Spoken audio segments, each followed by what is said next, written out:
Hi everyone, and happy New Year's Eve. I hope you guys are having a fantastic day today and enjoying your winter break. I'm clearly just for the occasion today. I was like, you know what? We're celebrating New Year's Eve at home with just our immediate family, so I figure why not get dressed up for the occasion. But I wanted to share with you guys sort of one, I guess you could say one last final book recommendation of 2020 before the year comes to an end. And I'm really excited for this book that I just purchased that I ordered this book because coming up in February, we're in our district, we're rolling out the month of kindness and month of gratitude. So February will be the month of kindness, and then the following month will be the month of gratitude. That will be the focus. But I really wanted to do something fun with my students, specifically a second grade class that I am very fortunate to go in every Monday morning each week. I go in with that class and I co-teach a lesson with the classroom teacher, all related to social emotional learning, and our main focus is empathy and perspective taking with those students. And I thought that this book would just be like the perfect addition to tie into February when we're rolling out the month of kindness with our students. And what I love about this book is it really kind of introduces students to the idea behind, the words that you use matter. The words you use can make other people feel good, or they can hurt other people's feelings. And what I love even more is the whole idea of the book behind the snippet jar, where you have like different pieces of paper that have acts of kindness that someone has done, which kind of sparked my idea, or creativity you could say, where I really want to come up with a really fun, interactive kind of bulletin board to use with the students in that classroom and maybe school-wide. So my idea is I'm going to make a poster-sized paper of like an outline of a jar, and then students will get like sticky notes or little pieces of paper, and they will have to either write down an act of kindness that they did for someone or an act of kindness that someone else did for them, and then they can add it to the jar. So we'll read the book first, and then sort of the extension project or activity will be creating our very own class kindness jar, where the students will be able to interact with it and add a little snippet of paper, kind of highlighting something nice that they did or someone else did for them. So I love this book. It's a really simple read. As you can see, there's not, a whole lot of writing to the pages, so you'll be able to get through the book really quickly with your students. But I love how vibrant the colors are, and with the pieces of paper, it's like different sizes, like literally different snippets of paper. But I love at the end, it kind of incorporates a little bit of teamwork, because at the end, basically the premise of the book is there's this one little snippet of paper who really wants to be a part of this kindness jar, and it talks about how do you get in the jar by doing acts of kindness. And when you do an act of kindness, it kind of just appears on the paper, and that's how they enter the jar. But what I like about this is it kind of shows a little bit about what it means to be like friendly towards others. So you can easily incorporate like social skills with the students. You can talk about, with the jar or the snippets of paper, they have like the little facial expressions. So you could even maybe like have students kind of look at the facial expressions and talk about, well, what are they maybe feeling? If you do zones of regulation, I love to incorporate zones with my students whenever we're reading a book, and I'll ask them to identify what zone that character is in, how do they know, and taking it a step further and incorporating body language, like eyebrows, what do the eyes look like, what are the body gestures, like how are they holding their arms, and things like that. So there are ways that you can tie that in as well. But then in the end, basically all the snippets of paper at the end of the book are talking about how they're working on kind of a collaborative art project, and then they ask that little piece of paper to join them and kind of jump on in, and it turns into a beautiful mosaic that they made for you, the reader. So that could even be a really fun activity, kind of to incorporate an art class lesson. If you're an art teacher, this would be a really great book to use with students and tie in social emotional learning, the topic of kindness, the topic of what does it mean to be a good friend, how can we make others feel good. And if we have read, I don't know the name of the author off the top of my head, but there's the book about how, I think it's called like How Full Is Your Bucket or something. So you can talk about how kind words can help fill someone's bucket versus if you say unkind things and you're kind of draining their bucket or taking away. So I like a lot of Diane Alber's books because you can also tie in other books as well and kind of incorporate a lot of literacy with your students. You can incorporate crafts, and some of her books she includes like different arts and crafts that you can do. Like I love her book about a little stick. It's called Sticks is the name of the book, but at the end of the book she gives ideas on how you can take popsicle sticks and have the students themselves create like their own little kind of like birdhouse using the sticks. But her website is really fantastic. If you go to www.dianealber.com, she has tons and tons of downloads that you can find on her page, and you can use those as extension activities with your students, which is fantastic. And they're really easy activities that you can just incorporate naturally into the school day if you're a classroom teacher, or into your home if you're a parent and want to incorporate some, you know, social emotional learning with your children at home. I love her books, and like I said, they're really simple reads, easy reads, and I can't wait to roll out our month of kindness in February with our students, and we're going to be doing it building wide. So in my district, we this year our approach has been a little different in the fact that I love that our district is really highlighting social emotional learning with the students, especially considering everything that was happening with the pandemic, how this past school year came to an end, and really taking into account what do our students need, and that really we have to be addressing their social emotional concerns first before we can even get to the academics. And so I really respect my district for the fact that they saw that need and they, you know, rose to the occasion. So what they did was over the summer, I believe it was all the social workers were working together with some of the staff members in central office, and we, you know, in all the elementary schools, there's a social emotional team that was sort of created. So in our building, we have myself, the school psychologist, our school social worker, and a few of our special education teachers and a classroom teacher are a part of this kind of like SEL team, if you will.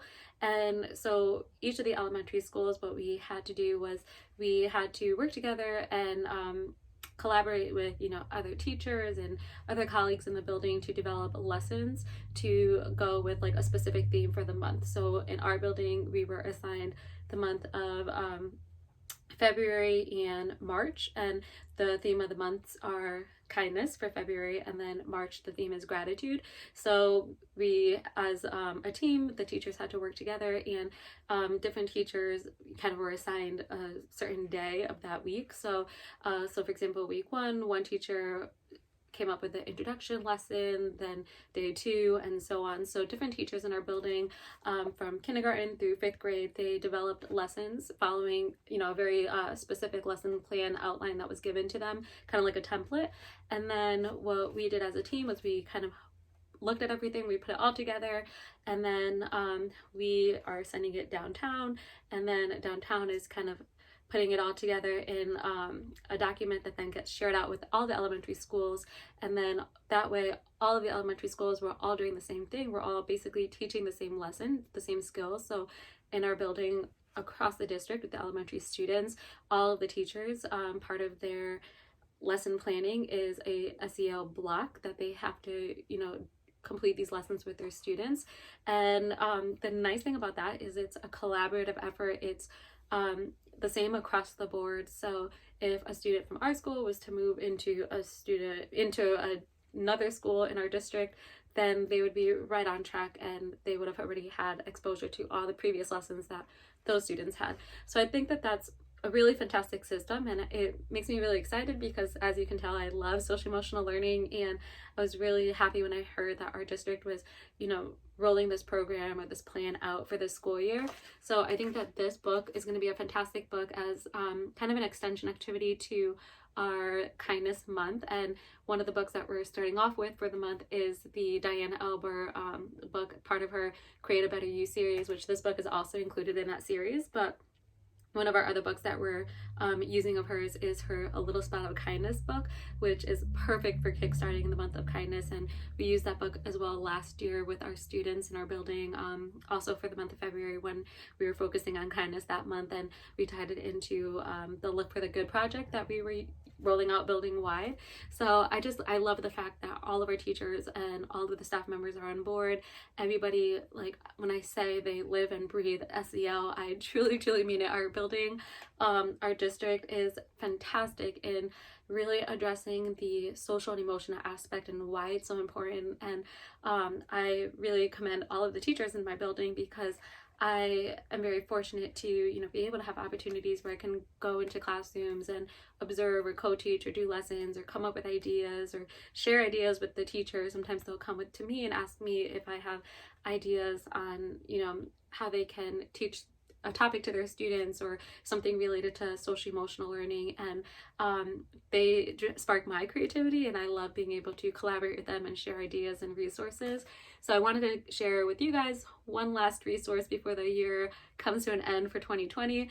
I wish you all happiness in 2021 and lots of happiness and health and relaxation and some self-care time, that you may all find time to take a little bit of space for yourselves and kind of address whatever it is that you need. If it's quiet time, if it's exercise, if it's clearing your mind by going for a run, a hike, I hope that you guys find more time in 2021 to incorporate that, because I'm a huge advocate for the importance of self-care and why it's so important, especially for those of us who work in the field of education. That can sometimes be very overwhelming, very exhausting, and it's so important that we have other outlets as well, because unfortunately for a lot of us, the workday isn't done when the workday is done, in terms of when we're technically clocked off, but our workday continues into the night. And I see that with so many of our educators and teachers and my friends at my school, where they come in so early in the morning and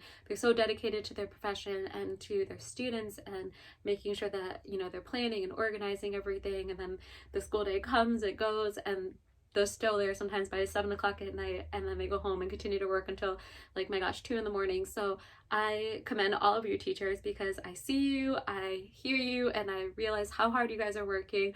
And I'm very fortunate, I have to say, to work with some amazing teachers that really genuinely care so much about their students, and for them, their students are like their own children.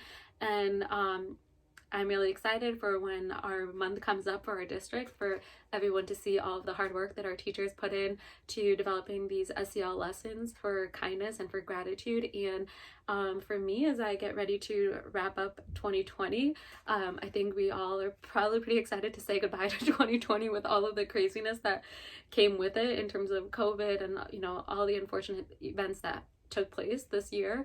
But I think it's always important as well to sort of look for the good and kind of try to find some of the positive things that you can reflect on. And I'm huge on reflecting on my day, reflecting on my week, my month, my year.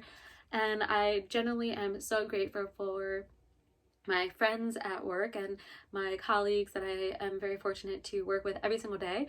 I'm also really grateful for my close friends from high school and friends that I've made along the way. And I'm really grateful for my family, because they, at the end of the day, have been huge support systems for me. And my nephews and my niece, they are like literally my joys. I call my nephew Liam my little sunshine.